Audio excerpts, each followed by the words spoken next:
Assalamualaikum warahmatullahi wabarakatuh. A'udzu billahi minasyaitonir rajim. Bismillahirrahmanirrahim. Alhamdulillahillazi ja'ala ad-da'a ila sabilihi wal hidayata ila tariqihi wad dilalata ala ta'atihi sabilan nabiyyin wa tariqatal khulafa'ir rasyidin wa ibadal muttaqin wa hirfatal mu'minin. Wassalatu wassalamu ala sayyidil khalqi ajma'in wa ala alihi wa ashabihi wat tabi'in, amma ba'du. Rabbana anfa'na bima 'allamtana wa 'allimna ma yanfa'una wa zidna 'ilman nafi'a warzuqna fahma wa alhiqna bis salihin. Al-mukarramun yang saya hormati, saya muliakan seluruh bapak-bapak, ibu-ibu yang hadir tanpa kecuali, kemudian tokoh agama, pemuka masyarakat, pengurus Masjid Raya Kota Pekanbaru, kemudian sahabat-sahabat Kodamara, semua kita yang berkumpul pada maghrib yang berkah ini tak bisa saya sebutkan satu persatu. Mudah-mudahan Allah senantiasa berikan kita umur yang panjang, kesehatan, keberkahan, kebahagiaan dunia dan akhirat. Amin ya rabbal alamin. Bapak Ibu yang dimuliakan oleh Allah Subhanahu wa taala, rahasia emas bagi penuntut ilmu. Kita membahas, berbicara khusus kawan-kawan yang sedang menyaksikan live streaming. Kita mau bahas sudut pandang rahasia penuntut bagi penuntut ilmu, rahasia emas bagi penuntut ilmu yang ada dalam kitab Al-Fawaidul Mukhtarah Lisaliki Thoriqil Akhirah Abi Zaid bin Ibrahim, tentang orang-orang yang maka hendaklah dia memiliki ilmu, mencari ilmu, mendapatkan ilmu.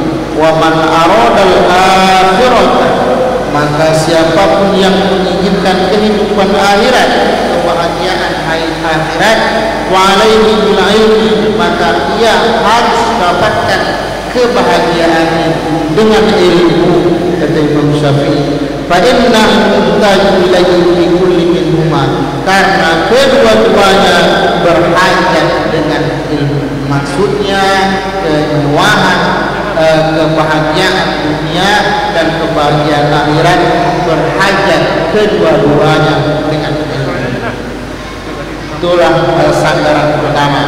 Kita kaitkan dengan ayat Al-Quran bahwa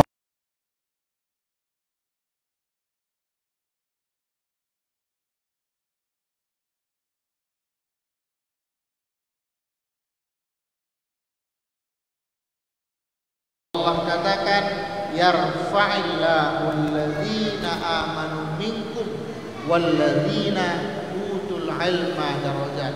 Artinya keberkahan hidup di dunia, bahkan keberkahan yang kita peroleh dengan masuk ke dalam surga, maka itu juga harus dengan ilmu. Allah mengangkat derajat orang-orang yang beriman dan berilmu, darajat, derajat yang tinggi di hadapan Allah Subhanahu wa taala. Qala Ibnu Abbas radhiyallahu anhu, berkata Abdullah Ibnu Abbas, sepupu Nabi kita Muhammad sallallahu alaihi wasallam. Apa kata beliau? Khayyira Sulaiman alaihi salam bainal ilmi wal mali wal muluk. Dipilihkan oleh Allah kepada Nabi Sulaiman, wahai Sulaiman, engkau pilih mau ilmu atau harta dan kerajaan. Kata Nabi Sulaiman, fakhtarul ilma, maka beliau memilih ilmu. Karena Nabi Sulaiman memilih ilmu, maka akhirnya harta dan kerajaan muluk Allah berikan kepada Nabi Sulaiman. Nah, itulah kecerdasan Nabi Sulaiman alaihissalam. Bapak Ibu yang dimuliakan oleh Allah Subhanahu wa taala, maka ilmu itu penting sekali bagi kita manusia. Dan diri kita ini ada diri zahir, ada diri batin. Diri zahir ini inilah jasad, maka yang dia butuhkan makanan, minuman. Tetapi ada diri batin, dia tak butuh makanan, dia tak butuh minuman. Yang dia butuhkan ilmu pengetahuan, yang dia butuhkan zikir, yang dia butuhkan spiritual. Dia tak minta dunia, tapi yang dia minta ilmu. Badan kita ni dibagi menjadi dua tentunya. Qala Fathun al-Mausili, berkata seorang ulama Fathun al-Mausili rahimahullah, kata dia, alaisal marid iza munyat ta'am wasyarab wad-dawa'u yamut. Kata beliau, apakah orang tak akan sakit apabila dia tidak makan dan tidak minum? Orang akan sakit kalau dia tidak makan dan tidak akan minum. Terlebih-lebih orang kalau 3 hari 3 malam tak minum, maka bukan hanya sakit, dia bisa akan mati. Kazalikal qalbu, kata beliau, begitu jugalah hati kita nih. Iza muniyal hikmah, iza muniya al hikmata wal ilma salasati ayyam yamutu.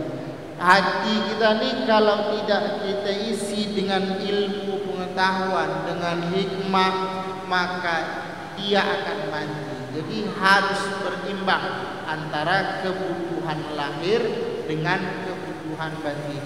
Maka kita diperintahkan untuk datang ke majelis ilmu.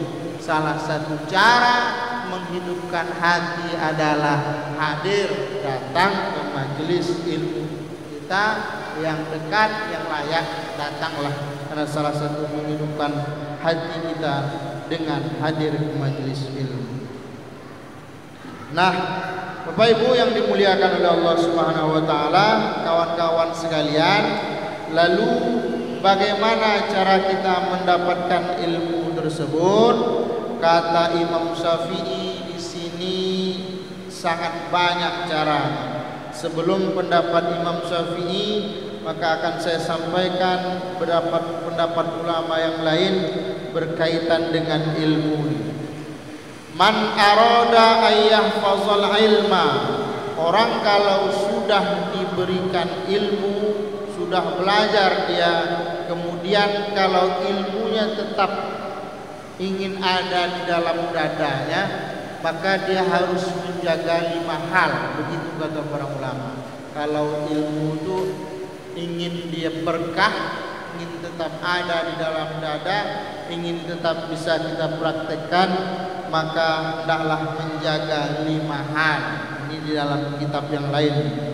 Man arada ayyahfazal ilma, siapa yang ingin memelihara ilmunya, fa'alaihi ayyulazima khamsa hisalin, maka hendaklah dia membiasakan 5 hal.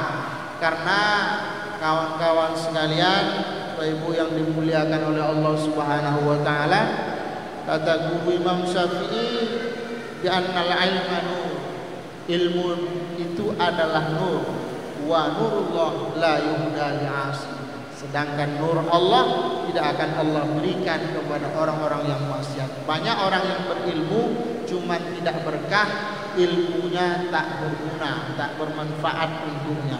Maka agar ilmu itu bermanfaat untuk kita, jaga 5 hal. Yang pertama, dawamul wudu, membiasakan diri berwudu. Ini anak-anak pesantren, kami dulu di pesantren dilatih untuk membiasakan berwudu. Tetapi berjalan waktu, termasuk yang sulit dipraktekkan bagi setengah orang adalah mendawamkan wudu. Asal wudu batal, wudu lagi, wudu batal, wudu lagi. Dalam riwayat dikatakan kalau orang yang tiba-tiba dapat musibah, akhirnya dia sadar bahwa dia dalam kondisi tidak berwudu, maka jangan menyalahkan orang lain kecuali dirinya. Kita memang diperintahkan untuk menjaga wudu. Terlebih-lebih seseorang yang dekat dengan Al-Quran, orang-orang orang yang asik dengan ilmu, mengajar, belajar, maka memang diperintahkan betul untuk menjaga wudu. Salah satu amalan soleh, amalan istimewa bagi orang-orang soleh itu adalah dawam wudu, mendawamkan wudu. Asal batal, wudu lagi, batal, wudu lagi. Nah, itu luar biasa. Yang kedua aswak, bersiwak, sering banyak saudara kita, kawan-kawan kita mempraktekkan siwak, sunnah hukumnya. Yang ketiga ayyakula littaqwa la lisyahwa. Jadi agar ilmu itu berkah, maka biasakan tujuan makan itu untuk takwa kepada Allah Subhanahu wa taala, bukan hanya mutlak untuk hawa nafsu. Jadi makanya kata Ibnu Ruslan, boleh makan banyak untuk niat takwa. Kalau dalam ilmu tasawuf diperintahkan jangan banyak makan, tapi kata ulama fikih banyak makan tak apa, silahkan. Lakin iza yaquluhul qawa li ta'atillahi lahu ma qad nawa. Jadi kalau banyak makan niatnya apa? Biar taat kepada Allah Subhanahu wa taala. Apakah dibolehkan? Boleh, kata Ibnu Ruslan dalam Zubat beliau, ya. Silahkan, boleh saja. Tapi kalau pergi ke tasawuf kan justru kebanyakan makan itu yang memang akhirnya merusak ibadah. Banyak makan akan banyak minum, banyak minum akan banyak tidur, banyak tidur akan banyak rusak pencernaan karena kurang gerak. Kalau udah banyak rusak pencernaan, di ujungnya apa? Ghorq 'alal atham, maka orang jatuh, mudah jatuh ke lembah dosa. Gara-gara apa?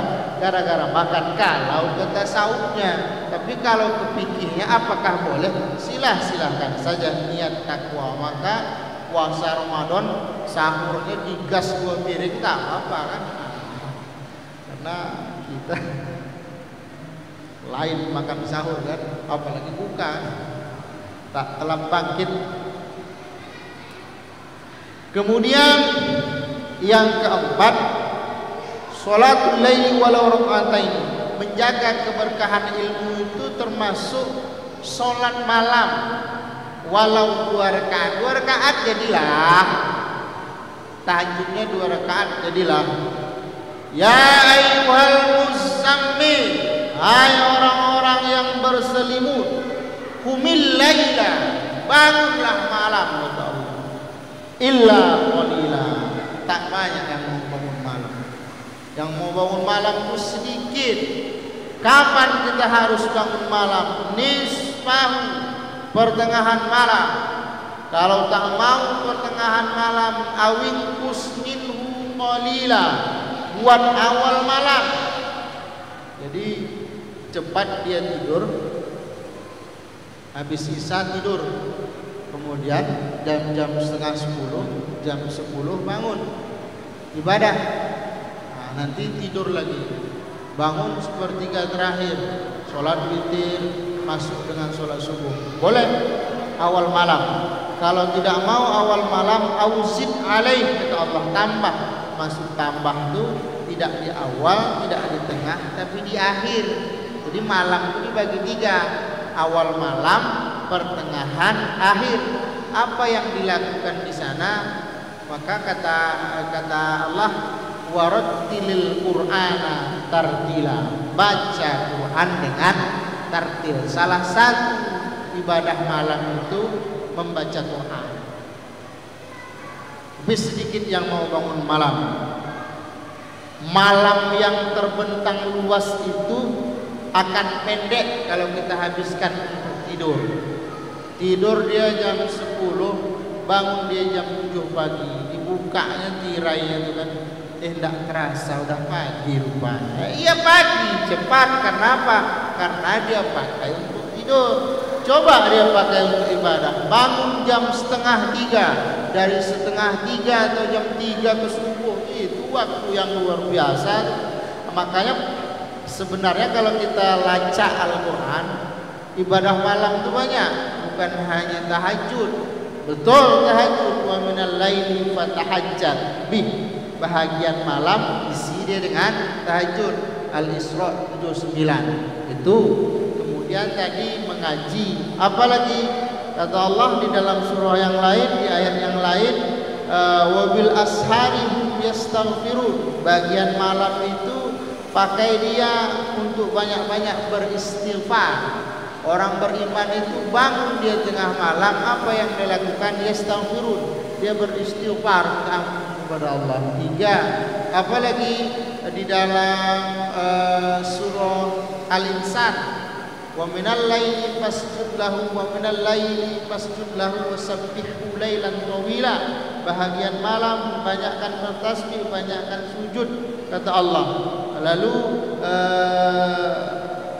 diperintahkan banyak bertasbih di sana. Apalagi buka surah As-Sajdah ayat 16, tatajafa junubuhum 'anil madaji, orang-orang beriman itu berjarak lambungnya dengan tempat tidur di tengah malam. Apa yang mereka lakukan? Yad'una rabbahum, mereka berdoa. Jadi banyak variasi ibadah malam itu. Ada tahajudnya, ada tasbihnya, zikirnya, ada doanya, ada Qur'annya, ada istighfarnya. Kenapa ada variasi dalam ibadah malam? Karena jangan mudah jenuh. Karena ibadah malam itu untuk sebagian orang jenuh. Kenapa? Karena sendiri, senyap. Bagi pemula itu sulit, kecuali bagi yang sudah terbiasa. Bagi yang sudah terbiasa, justru matanya lebih terang malam dibanding siang. Makanya kata Allah dalam hadis qudsi, Allah bangga melihat orang yang tengah malam ngantuk-ngantuk. Jadi kalau kita tahajud banyak uang, banyak ngantuk, justru Allah senang. Apa kata Allah? Kita sholat saking ngantuk tergoyang-goyang gitu tuh. Allah justru senang. Sholat aja jangan berhenti. Apa kata Allah dalam hadis qudsi, saya baca, wahai malaikat, wahai makhluk, lihat hambaku yang satu. Walau dalam ngantuk dia berusaha ingat kepadaku. Saksikan oleh kalian, aku ampuni dosanya, aku kabulkan keinginannya. Nah, jadi kita jangan gara-gara ngantuk berhenti ibadah. Cuman hanya saja kalah persiapan. Persiapan nonton bola tengah malam itu lebih hebat daripada persiapan untuk tahajud. Malah tahajud sama sekali tidak ada persiapan kan? Bangun terpaksa bangun kan? Entah apa sebabnya bangun akhirnya tahajud. Kalau normal-normal tak boleh tahajud. Bapak Ibu yang dimuliakan oleh Allah, jadi salah satu rahasia keberkahan ilmu tadi menjaga wudu, bersiwak, kemudian makan niat takwa. Yang keempat itu sholat malam lah, walau 2 rakaat. 2 rakaat jadi. Walaupun untuk sholat malam ini di kitab Muraqil Ubudiyah itu dikatakan la hadda li'adadi rakaatih, tak ada batasan. Jadi sholat malam itu tak ada batasan. Makanya Imam Ahmad itu kalau sehat, kalau normal, sholat malamnya, sholatnya 1 hari 1 malam 300 rakaat. Imam Ahmad bin Hanbal dalam kitab Al-Manhajus Sawi yang hafal 1 juta hadis sanadnya sampai ke Rasulullah, beliau itu kalau sehat 300 rakaat, kalau sakit sekitar 150 rakaat. Jadi sakit Imam Ahmad, sehat kita belum berimbang ibadah Imam Ahmad dengan kita lagi. Wajar mereka mendapatkan keberkahan itu. Dan yang kelima, ingin mendapatkan keberkahan ilmu, at-taqwa fis-sir wa alaniyah, bertakwalah kepada Allah di tempat sunyi dan di tempat terang. Ini kan banyak orang bertakwa di tengah keramaian, di tempat sunyi justru dia tak bertakwa, dia lebih dekat kepada maksiat. Makanya di dalam tafsir Al-Munir saya lihat bahwa ciri-ciri orang yang sempurna imannya itu adalah memiliki khauf tammah, takut yang sempurna kepada Allah, takut yang kamil. Artinya di depan orang ramai dia takut kepada Allah, ketika sedih pergi juga dia takut kepada Allah. Ketika ramai orang biasa berbuat baik, tapi ketika sendiri orang banyak sering dekat dengan dosa. Makanya Nabi membuat standar. Apa kata Nabi? Sesuatu yang tidak layak kau lakukan di depan orang lain, maka jangan lakukan ketika engkau sendiri. Sesuatu yang kalau kita di depan orang ramai kita buat, kita malu, orang akan menegur kita, maka ketika sendiri jangan lakukan. Kenapa? Karena perbuatan itu salah dalam pandangan Allah Subhanahu wa taala. Kita tidak di depan orang ramai, baik kalau kita sendiri banyak dosa. Waliyahzubillah, semoga kita dituntun terus dalam kebaikan oleh Allah Subhanahu wa taala. Kemudian ada nih ungkapan indah sebelum ke ungkapan Imam Syafi'i. Ungkapan Imam Syafi'i itu viral sekali ya. Sebelum ke situ, fi Sahih Muslim, di dalam kitab ini dikatakan beliau mengutip dalam kitab Sahih Muslim, an Yahya bin Abi Katsir, an Yahya bin Abi Katsir rahimallahu taala, dari Yahya bin Abi Katsir, semoga Allah meridhoinya. Apa kata dia? La yustaqamul ilmu bi rahatil jisim. Engkau tidak akan mendapatkan ilmu dengan bersantai-santai. Jadi ilmu itu tak akan kita dapatkan kalau kita tidak serius, terlalu banyak santai, tak akan dapat ilmu. Mengalahlah demi sesuatu karena ilmu. Itu penting. Termasuk di sini nanti entah jumpa entah tidak, saya cari dulu. Kalau kita mau musafir, tahu-tahu ada majelis ilmu, tunda dulu musafir, datanglah ke majelis ilmu. Nah, di sini dikatakan kalau sebagian orang kan tak berlaku kan, musafir dulu kan. Nah, tapi termasuk orang yang cinta ilmu, dia rela menunda perginya ke satu daerah hanya ingin hadir di majelis ilmu, rela menunda nikah demi ilmu. Apa penting itu kan? Entah itu belak bani dah tahu kan. Bapak Ibu yang dimuliakan oleh Allah Subhanahu wa taala. Kemudian kita bacakan syair viral Imam Asy-Syafi'i. Kata Imam Syafi'i, akhi, bro, kalau bahasa bro, akhi, lan tanalal ilma illa bisittatin. Engkau tak akan mendapatkan ilmu kecuali dengan 6 hal, 6 perkara, 6 indikator. Sa'umbika an tafsiliha bibayanin, akan aku terangkan satu persatu. Zakain, yang pertama harus memiliki kecerdasan, pintar, zaki, bersih. Kata Imam Syafi'i, man tabarihu zada'atu. Jadi sebenarnya orang-orang cerdas itu bersih, Pak. Bersih lahir, bersih batin. Orang-orang yang pembersih itu maka dia akan kreatif.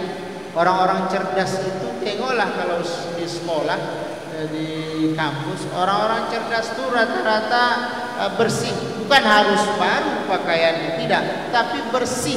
Karena orang bersih itu kreatif, mudah ide-ide muncul, datang inspirasi baik, datang ilham karena dia bersih. Termasuk tadi bersih itu dengan menjaga wudu, itu bersih batin. Kalau bersih zahir, pakaian senantiasa bersih. Zakat, membersihkan harta kalau zakat.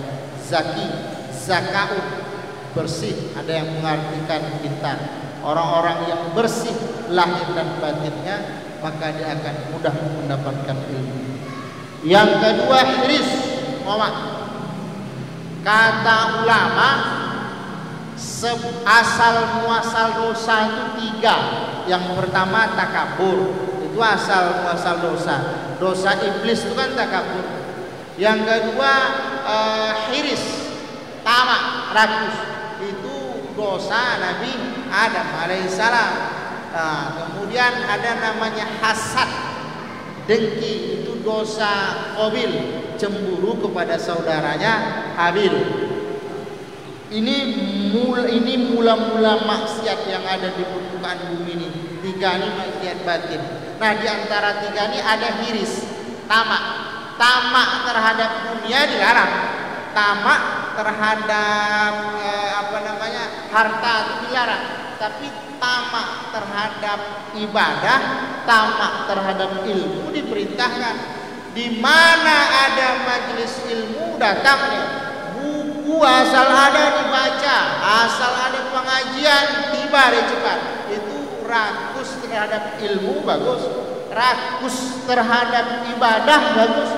Ada orang ibadahnya satu ya, selawat, selain sholat fardu, selawat aja. Ada orang ibadahnya zikir, la ilaha illallah. Ada orang ibadahnya sholat sunnah. Ada orang ibadah khususnya itu sedekah. Ada orang ibadah khususnya berinfak dan segala macam. Tapi yang satu ini semua kebaikan dia kerjakan. Rakus dia, sholat sunnah dia juga, puasa sunnah dia, infak dia. Ini namanya kiris, rakus terhadap kebaikan. Maka orang-orang yang rakus terhadap ilmu juga akan mudah sukses. Dia tidak milih-milih. Kalau awak dulu kan bahasa Inggris tinggalkan, IPA juga pas giliran pelajaran cabut itu. Kalau dia tidak, agama dia terima, dia pelajari. Kemudian pelajaran IPS, IPA. Kalau dulu belum ada lagi macam-macam sekarang nih kan. Pelajaran umum cabut ya, pelajaran agama masuk. Yang ketiga, kata Imam Syafi'i, wa bulghatin, ada belanja. Memang ternyata Imam Syafi'i itu disiapkan ibunya uang untuk menuntut ilmu. Jadi memang dari zaman dulu itu menuntut ilmu biayanya besar dan mahal. Maka kita harus mengalah, bekerja keras untuk bisa mendapatkan ilmu, termasuk lewat pendidikan. Biaya pendidikan itu harus ada biaya, uang semester dan segala macam. Semakin berkelas kampusnya, sekolahnya, makin besar pula biayanya dan segala macam. Tapi saya hanya mau menegaskan, sekolah mahal belum tentu berkualitas. Sekolah berkualitas tidak harus mahal. Cuman yang ini jujur Bapak Ibu sekalian, saya tak menyinggung. Hilangnya keberkahan ilmu dari murid dan wali murid itu kadang-kadang terjadi sesuatu yang tak layak. Kalau sebenarnya kan murid ini dituntut untuk menghormati guru. Kalau salaf dahulu, salafus soleh dahulu belajar, mereka membantu guru, berkhidmat kepada guru itu. Bahkan banyak yang bukan duduk saja di majelis guru itu, aktivitas harian guru itu dia ikut berkhidmat kepada guru itu, membersihkan sandal, membersihkan rumah, membersihkan kebun dan segala macam urusan rumah tangga dia ikut. Sebenarnya murid dituntut untuk berkhidmat kepada guru. Justru orang-orang yang berkhidmat seperti itu banyak yang berhasil, Pak. Dia dapat keberkahan ilmu. Cuman karena ada kelas, ada juara, ini yang kadang akhirnya keberkahan hilang. Jadi saya tidak menyinggung atau segala macam. Banyak kadang wali murid ini mengasih sesuatu kepada guru, sebenarnya baik, tetapi karena ini pendidikan ada hati yang dijaga. Jadi kalau maaf, mungkin sebahagian guru akan real, akan istiqomah, akan kalau istilah kerennya tidak terpengaruh. Tapi ada sebahagian guru kalau sering dikasih wali murid sesuatu, hilang konsistennya. Seharusnya hanya di 9 besar, tapi karena akrab, karena sering ngasih, naik nanti jadi 4, jadi 3, walaupun tak nomor 1 kan, hilang profesionalisme itu hilang. Maka sebahagian ulama mengatakan memberi hadiah kepada guru kalau kita sedang belajar itu haram. Kenapa? Hilang profesionalismenya. Ada tuh saya tonton videonya seorang ulama menyampaikan seperti itu. Haram ketemu. Kenapa? Karena terjadi karena ada kelas tadi. Kalau tidak kelas, kalau tak nuntut juara 1, tak nuntut juara 2, itu paling baik itu murid itu berkhidmat, bantu guru, tolong guru. Apa kekurangan guru? Kurang duit kasih. Cuman hanya karena ada bangku kelas gitu. Jadi akhirnya itu yang terjadi itu. Pada dasarnya seperti itu ya. Kemudian yang keempat, yang ketiga tadi lewat, yang ketiga tadi ijtihad, sungguh-sungguh. Orang yang menuntut ilmu sungguh-sungguh dia akan berhasil. Kalau di halaman 26 nih kisah Sufyan As-Tsauri. Jadi Bapak Ibu yang dimuliakan oleh Allah, orang dulu kalau melepas anak ke sekolah, dia nggak berharap anak kembali. Jadi melepas anak sekolah sama melepas anak itu ke medan jihad. Mudah-mudahan mati kalau di medan jihad. Balik syukur, tak balik alhamdulillah. Begitu Pak orang dulu itu. Kalau kita tak bisa berpisah dengan anak kan? Dijemput anak terlalu jauh sekolah anak itu tak bisa. Bukan anak yang rindu dengan orang tua yang tak bisa berpisah dengan anak. Akhirnya sekolah dekat aja lah. Berulanglah anak itu. Dan anak sekarang kalau sekolah ngancam orang tua, aku mau sekolah tapi belikan aku mobil ya, mau aku sekolah. Aku mau sekolah tapi belikan aku motor besar. Cari banyak anak yang mengancam orang tua kalau nak sekolah. Beda ya. Di sini Sufyan As-Tsauri ini dilepas oleh ibunya. Artinya ketika 5 tahun pertama ibunya berharap carilah ilmu, tapi ini lebih cenderung ilmu tasawuf, beribadahlah. Jadi Sufyan As-Tsauri itu ada lebih kurang 5 tahun beribadah, berzikir, mendekatkan diri kepada Allah Subhanahu wa taala. Balik dia selamat alhamdulillah. Lalu pergi untuk tahun berikutnya, ibunya melepas dia, berharap tak ingin balik, tapi anaknya alhamdulillah tetap balik. Imam Syafi'i kan begitu juga. Karena ibunya suruh dia cari ilmu, bukan cari harta. Ketika Imam Syafi'i balik ke Mekah dengan rombongan dan harta yang banyak, kan ibunya tidak mau jumpa dia. Suruh dulu bukan cari harta, padahal bukan dia cari harta. Muridnya banyak kan, bagi kepada dia, banyak bersedekah kepada dia, banyak menghormat, takzim kepada guru. Wa suhbati ustaz, menghormati guru. Ini hasil penelitian di kitab ini. Sab'una fil mi'ah annal ilma yunalu bisababi quwwatir rabithah bainal murid wa syaikhihi. Hasil penelitian 70 dari 100 orang yang menuntut ilmu, 100 orang menuntut ilmu, 70 akan berhasil. Syaratnya apa? Ini sababi quwwatir rabithah, ada ikatan batin bainal murid wa syaikhihi, antara murid dengan guru. Ikatan batinnya apa yang dimaksud? Beradab kepada guru, memuliakan guru.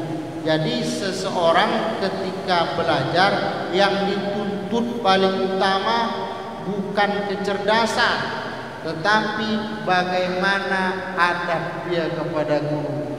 Saya mengamati, memperhatikan betul kawan-kawan sekolah saya. Biasa Pak hidupnya, tidak pintar-pintar betul, tidak hebat-hebat betul, tapi setelah hidup di masyarakat dia jadi orang. Dia saya perhatikan, ternyata orangnya beradab kepada guru. Jadi sampaikan kepada anak cucu, keturunan, kepada siapapun, salah satu kalau ingin mendapatkan keberkahan ilmu, berhasil sukses dengan ilmu itu, maka diperintahkan seorang murid beradab kepada guru.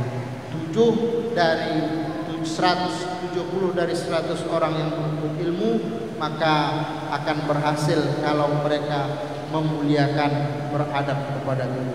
Itu ada di dalam kitab ini, halaman 40, kitab Al-Fawaidul Muqtarah karangan Habib Zaid bin Ibrahim bin Slim. Nah, termasuk adab-adab berguru itu apa?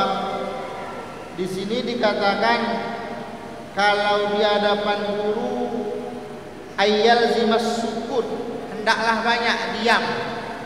Maksudnya jangan lebay, jangan berlebihan. Beradablah kepada guru, hendaklah banyak diam. Kemudian apalagi di sini?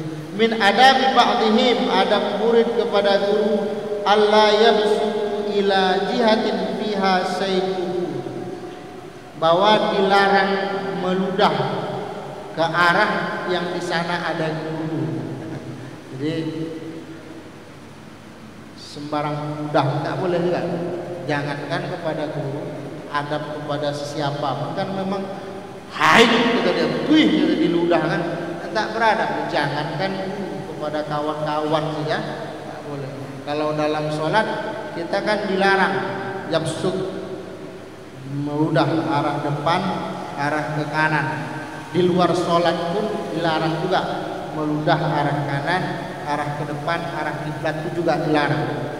Cuman yang paling fatal itu meludah arah ke atas, fatal betul, berbahaya itu senjata makan tuan namanya.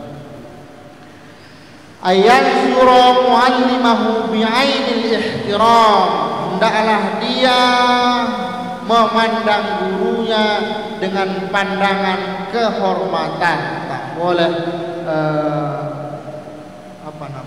pandangan bengis kepada guru, hilang keberkahan ilmu dari seorang guru.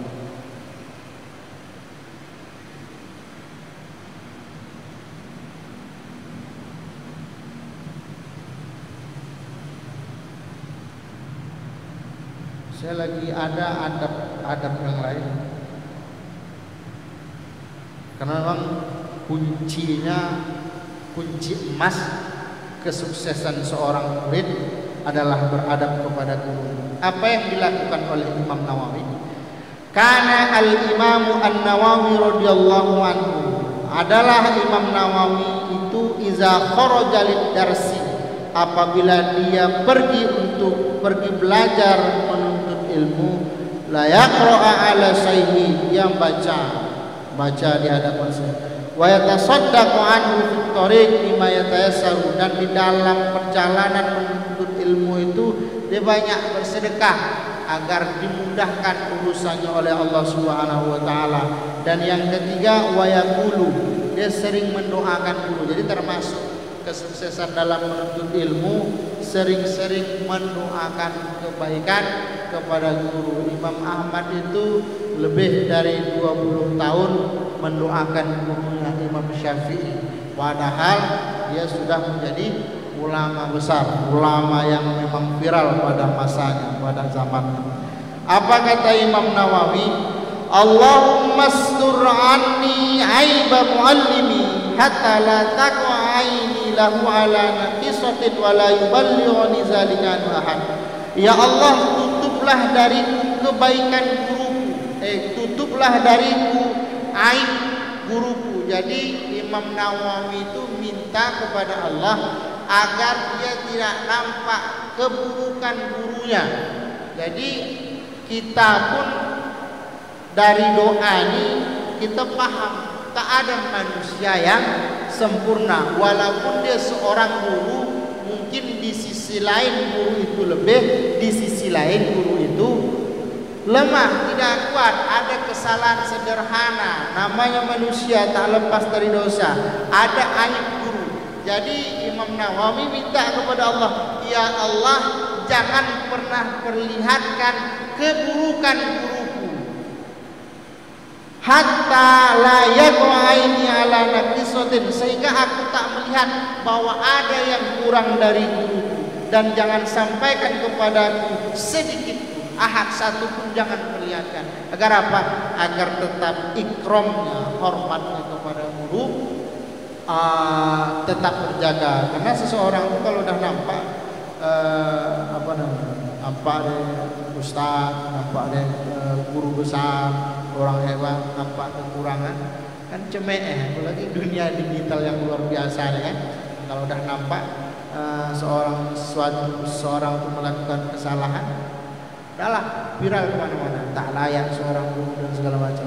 Itu yang didoakan oleh Imam Nawawi, termasuk agar tetap dia menjaga adab kepada guru. Yang terakhir masuk kisah faidatun, ada satu faidah an Sayyidina Al-Arif Billah, dari Sayyidina Al-Arif Billah Al-Hasan bin Saleh Al-Bahar nafallahu bih.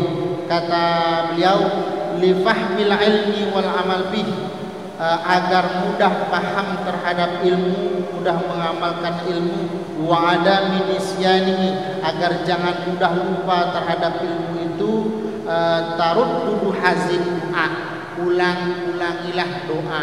Jadi salah satu doa yang diajarkan oleh para ulama agar kita mendapatkan keberkahan ilmu, maka ulang-ulang doa, baca doa. Allahumma inni as'aluka fahman nabiyyin, ya Allah, sesungguhnya aku meminta kepadamu fahman nabiyyin, kepahaman seperti pahamnya para nabi, wa hifzal mursalin, sesungguhnya aku meminta kepadamu pemeliharaan sebagaimana engkau memelihara para nabi, wa ilhamal malaikatil muqarrabin, mendapatkan ilham dari para malaikat.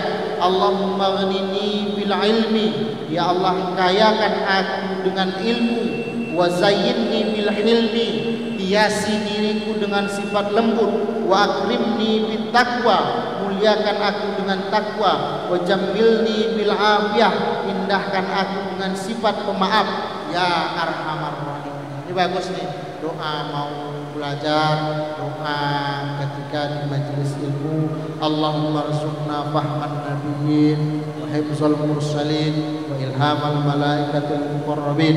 Allahumma minna bil ilmi wa zayyinna bil hilmi wa akrimna bit taqwa wa jammilna bil afiyah bi rahmatika ya arhamar rahimin. Jadi beradab ke guru, doakan guru, bahagian terpenting agar kita mendapatkan keberkahan dari ilmu. Kalau ilmu sudah berkah, insya Allah sukses dunia dan akhirat. Ini saja kajian pada malam ini, mudah-mudahan bermanfaat. Assalamualaikum warahmatullahi wabarakatuh.